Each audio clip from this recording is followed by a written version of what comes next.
सुनो, अभी बना दे रहे हैं हम, घर पर जाकर के 2 बार 3 बार जाकर बनाओगे, क्लियर हो जाएगा।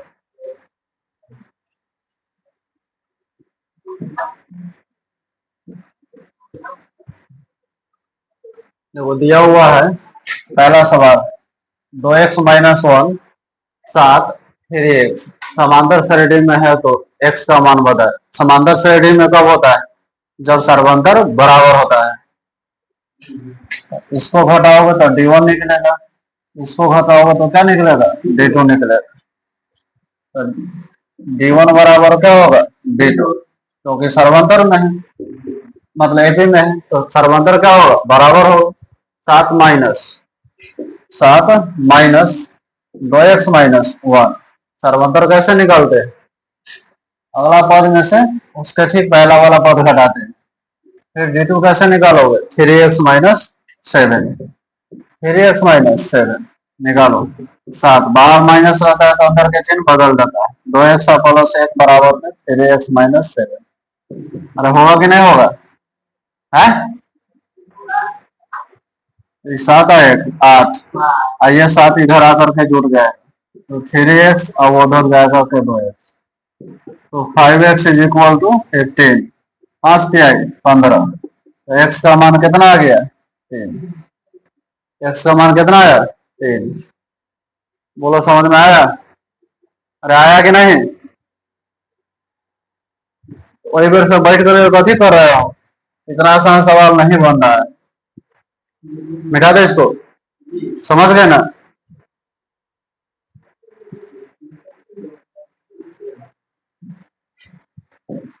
ये दूसरा सवाल देखो, बोला है एन समांतर श्रेणी इसका nवां पद है, तो a 40 माइनस a 35 यानी 40वां पद निकालना है, 35वां पद निकालना है और दोनों को घटा देना है।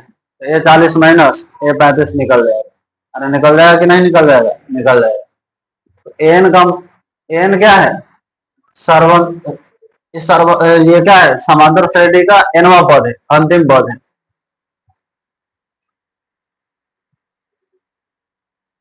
समांतर श्रेणी है कौन? 5 है, 12 है, 19 है और इस तरह से है।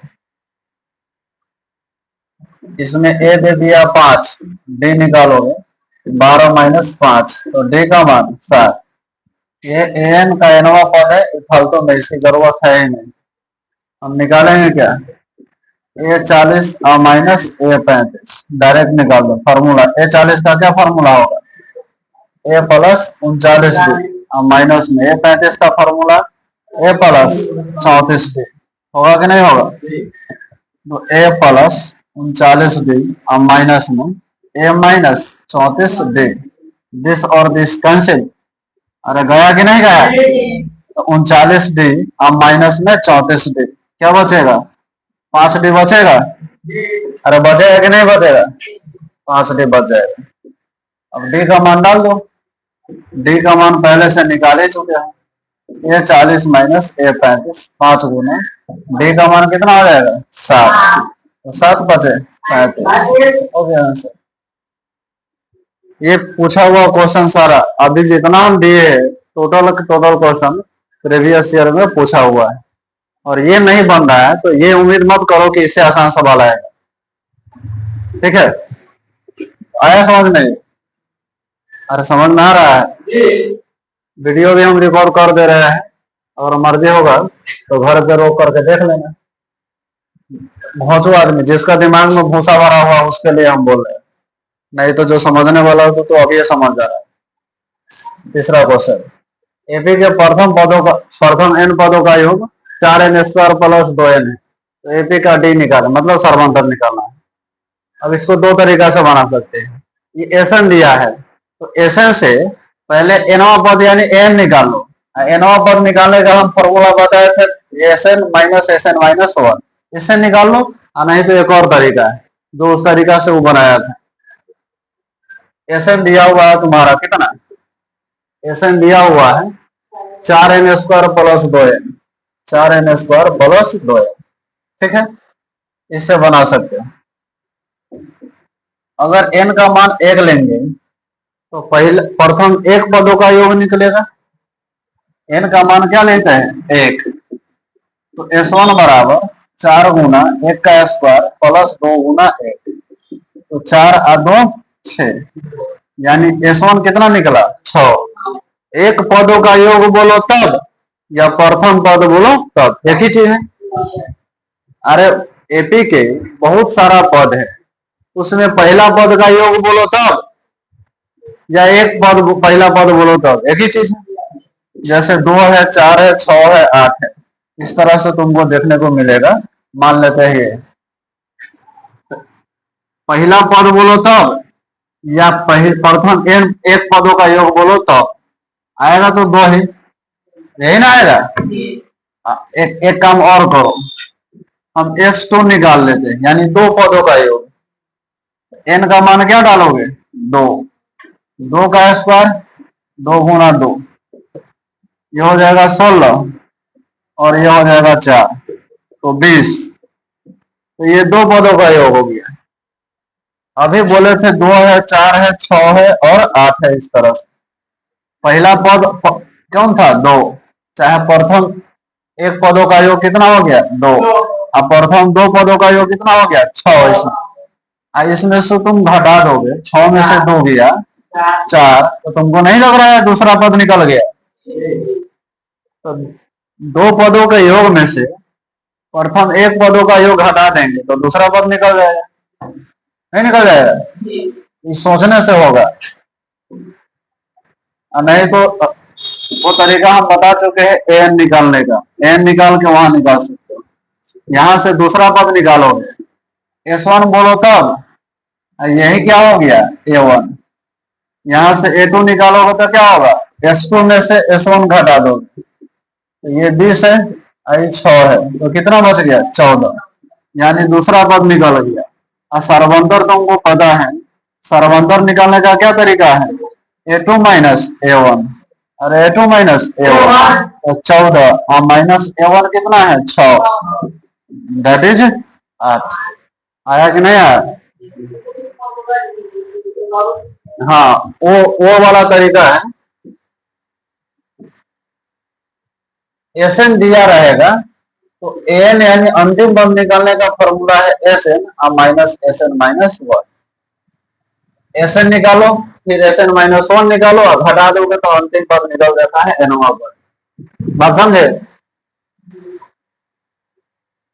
ये समझ में आया ना? ये स्मार्ट तरीका है, वो वाला भी बढ़िया है। आगे देखो, तीसरा हो गया। चौथा, एपी का 7वां पद 4 है और सर्वंतर डी का मान -4 है, तो प्रथम पद निकालना है।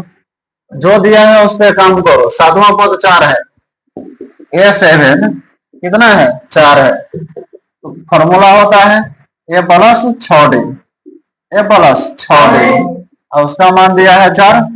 ए का मान कितना है नहीं है, ए का मान निकालना है। 6 गुना डी का मान -4 है ना?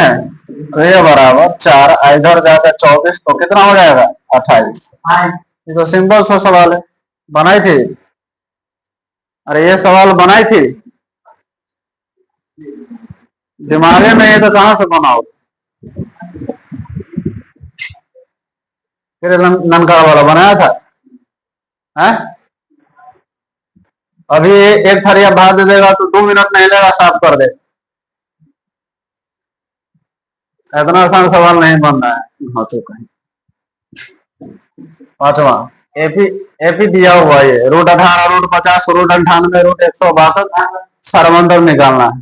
घटा दो, √50 माइनस √18, सर्वंतर क्या हो जाएगा √50 माइनस √18। 50 होता है 5√2 और माइनस 18 होता है 3 के 9 दूना 18, √2 तो रहेगा ही रहेगा। अब 5 में से 3 गया 2, क्या हो गया 2√2। यह भी सही था कि नहीं सही था? ये भी नहीं बनाई थी ना? तो जा करके वो बैनर छपाओ और ऊपर लिख लो फेल, क्योंकि एग्जाम में अगर इतना सवाल आसान सवाल नहीं बन रहा है तो फेल होगे। तुमको क्या लग रहा है ये खाली तुमको 10वीं में काम आएगा? अब उस सब व्यक्ति से पूछो जो बीएड का एग्जाम दे रहा है, जो डीएलएड का एग्जाम दे रहा है टीचर बनने के लिए, पूछो उसे सवाल कहाँ से आता है। 9, 10th, 8 और उससे नीचे जो है 6, 7 इसी सब से सवाल आता है पूरे डीएलएड और बीएड के एंट्रेंस वाले एग्जाम। छठा वाला एपी दिया हुआ है 2, 5, 8, 11। इसका 11वां पद निकालना है। 11वां पद का फॉर्मूला क्या है? ए प्लस 10 डी। अरे A11 बराबर ए प्लस 10 डी। ए का मान कौन है? 2 है। और डी का मान क्या है? 5 में से 2 गया 3 हो गया। ए का मान 2 और 10 गुना डी का मान 3 तो हो गया 32। इस सवाल को बनाने में कितने सेकंड लगे? 1 सेकंड लगा। इतना भी जरूरत नहीं बोलना है। एपी का एनवा पद 8n-2 है। सर्वांतर निकालना है। एनवा पद मतलब एन, अंतिम पद बोलो तब या एनवा पद बोलो तब, एक ही चीज है नहीं? तो क्या हो जाएगा? एन बराबर 8n-2 है। हमको चाहिए क्या? सर्वांतर। तो पहला पद निकालो, दूसरा पद निकालो, घटा दो। पहला पद निकाल लो 8 गुना 1 माइनस 2 तो 6 हो जाएगा। और दूसरा पद निकालोगे तो 8 गुना 2 माइनस 2, 8 गुना 16 माइनस 2 बोले तो कितना हो जाएगा? 14। और सर्वांतर चाहिए तो A2 माइनस A1। सर्वांतर निकाल लो 14 माइनस 6, इसका भी आंसर क्या हो गया? 8। अरे हुआ कि नहीं?